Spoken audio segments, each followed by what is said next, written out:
Welcome to the debate. We are diving into really a monumental shift in how we understand the brain. For generations, the dominant scientific perspective held that the brain was fundamentally a reactive engine, an astonishingly fast mechanism, just waiting for sensory input from the world before it calculates and executes a response. But the emerging evidence from cognitive science, from neuroscience, it really forces us to confront a much more radical idea. Right. That old input-output model is, I think we can all agree, definitely insufficient. The challenge now is moving past just simple dynamism to understand the fundamental drive of the brain. Is its primary function internally focused on regulating the organism, or is it perpetually molded by and dependent on the external environment? That is precisely our central question today. We are debating the core function of the human brain.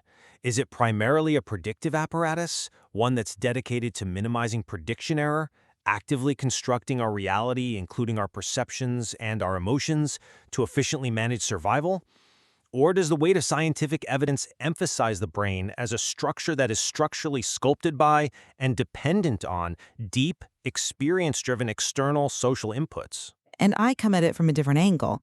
I'll argue that while that predictive model is very elegant, we have to be cautious. We have to caution against allowing this idea of internal construction to eclipse the brain's deep structural dependence on the external, often social environment. And that dependency, well, it creates constraints, vulnerabilities that a purely predictive model struggles to fully account for. My position is that the brain's default mode is predictive construction, and it's centered entirely on managing that internal body budget through allostasis. This internal calculation is, I would argue, the origin of consciousness itself. Position statements. Okay, so the shift begins with this recognition that the brain is a prediction machine. It is constantly running simulations, hundreds of billions per second. This is its default mode of operation. This proactive system means that what we see, what we hear, and what we feel are essentially simulations the brain runs based on past experience and current context. Incoming sensory data isn't the trigger you see. It's merely a confirmation or maybe a correction signal. If the prediction is good, that data is highly attenuated. It has no further use. It has served its purpose by confirming the internal pattern. That sounds like a beautifully efficient machine. But I find myself questioning what defines efficient in this context. Well, efficiency here is defined by energy management. My argument hinges on allostasis, which is the system that manages the energy needs across the entire organism, what we're calling the body budget. Unlike simple homeostasis, which just maintains a stable set point, allostasis achieves stability through change. It actively adjusts biological parameters before a disruption occurs. So rational behavior is simply making a good body budgeting investment. Consider a high-stakes scenario, like receiving harsh criticism from a supervisor. That surge of cortisol and adrenaline might feel awful, but it is rational from a biological standpoint if it rapidly liberates glucose to fuel new learning or a required behavioral shift. It provides a net future benefit for survival. Emotion, then, isn't a triggered response, but a concept the mind builds out of raw, vague, interoceptive sensations, colored by cultural knowledge and social history, all acting as a side effect of balancing that internal resource management system. Okay, I acknowledge the explanatory power of allostasis and prediction error minimization, but I just don't buy that this internal system operates independently of these profound external constraints. The reality is that the brain reflects evolutionary compromises between the necessity of speed and the requirement for long-term flexibility, and these trade-offs are dictated by external necessity. We often overlook that the brain is profoundly, structurally a social organ of adaptation built through interactions with others. You're emphasizing necessity, but my model accounts for input. So what's the fundamental difference in how you frame that external dependency? The difference is scaffolding. The brain depends structurally on caretakers in the external niche for proper development. This is a concept that's central to interpersonal neurobiology. This relationship-driven construction complicates any view that posits the brain as primarily an internal, sort of self-sufficient prediction engine.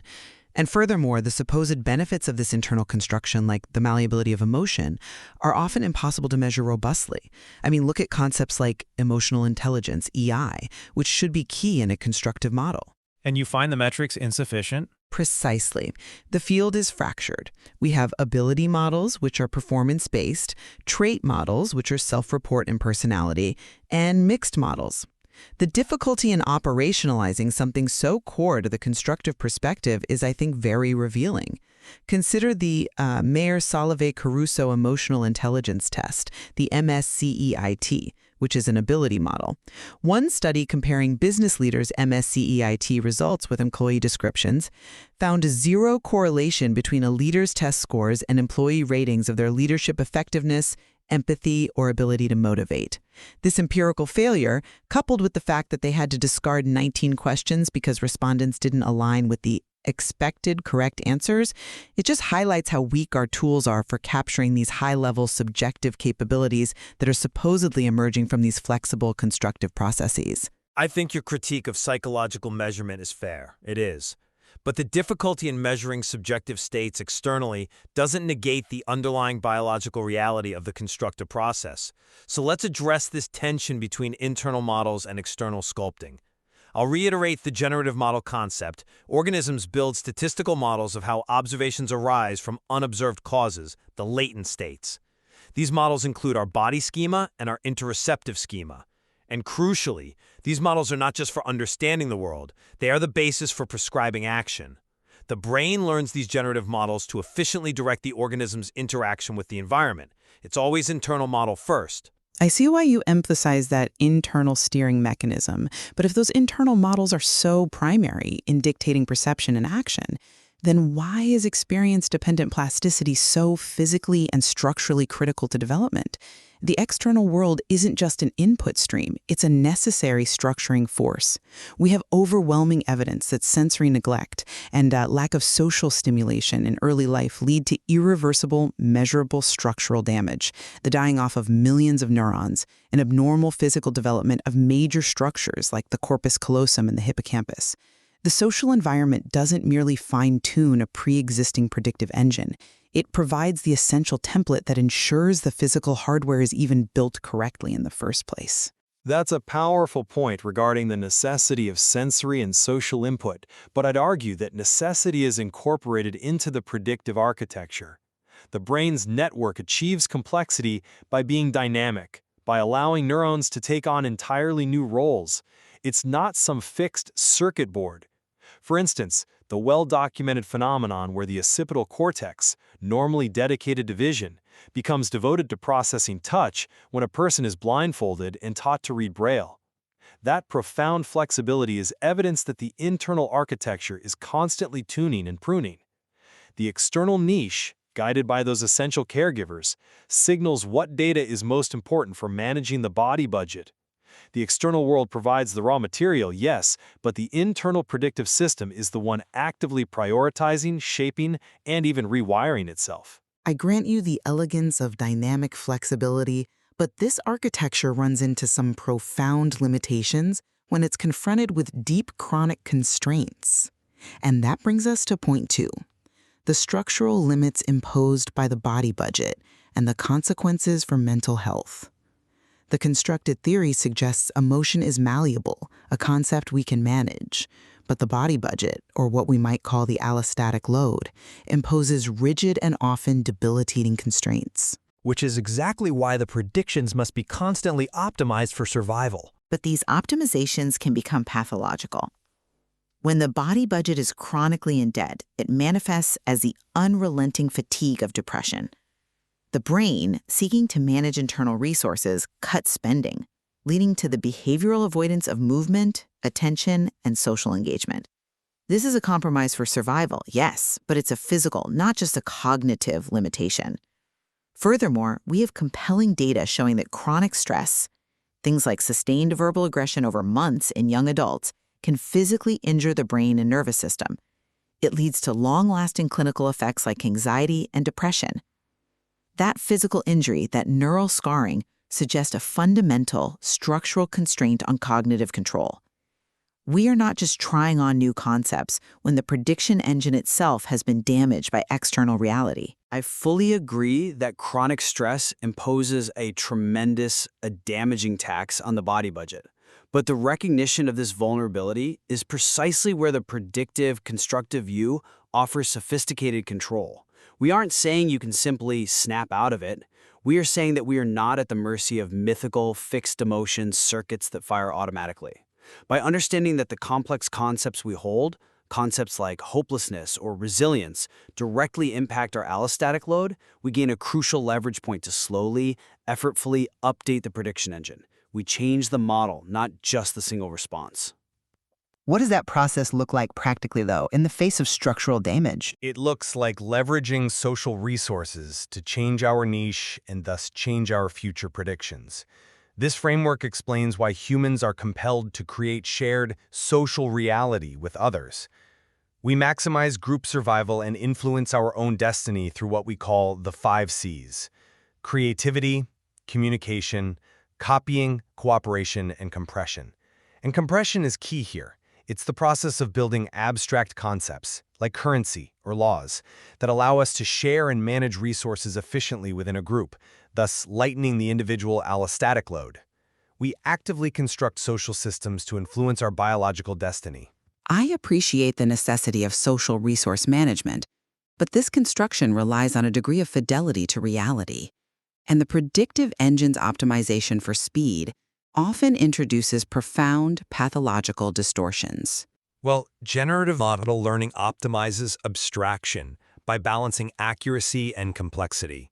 Sometimes that means introducing apparent distortions to achieve cognitive efficiency. This is highly adaptive. It allows us to impose multiple functions on a single physical object. A glass of wine can be mere liquid, or it can be a sacred celebratory tool without needing to create entirely new neural wiring every single time. The brain's aim is adaptive action, not necessarily a veridical depiction of the world. I agree that abstraction is useful, but the resulting pathological distortions demonstrate the rigidity of deeply ingrained implicit structures. Transference is a perfect example.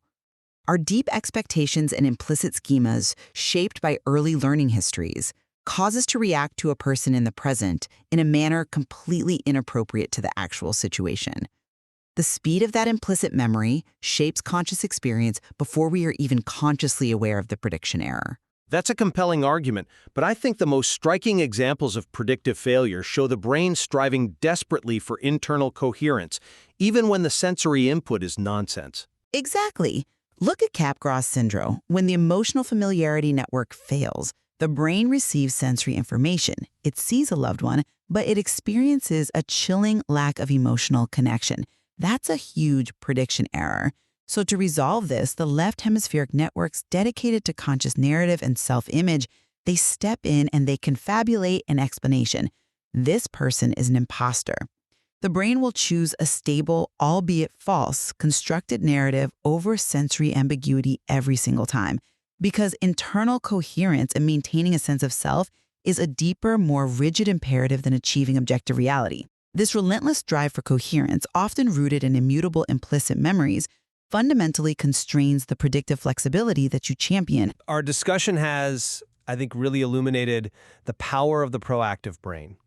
My position remains that the brain's fundamental job is not passive processing, but the proactive construction of a predictive reality that's centered on the allostatic body budget. This framework doesn't deny external input, but it asserts that the internal models are the primary determinants of experience. And understanding this grants us the profound ability to influence our biological states and our futures by intentionally engaging in the sophisticated, effortful work of changing those internal models and concepts. And I fully acknowledge the immense explanatory power of the predictive models for understanding internal resource management. However, the evidence remains overwhelming that these fundamental models are structurally constrained and sculpted by early, external social experiences. The vulnerability imposed by chronic early stress leading to physical damage, and the deeply wired implicit expectations that drive pathological phenomena like transference and Capgras. They demonstrate that our constructed reality is constrained by deep biological and psychological compromises designed for immediate survival, not for intellectual flexibility. The physical and social environments are not merely influences, they are essential structural drivers of the neural architecture. The brain as an internal predictor, seeking energetic efficiency, Versus the brain as a socially sculpted organ, bearing the permanent structures and sometimes the scars of its developmental history. It is this tension, I think, that continues to illuminate the profound complexity inherent in human experience.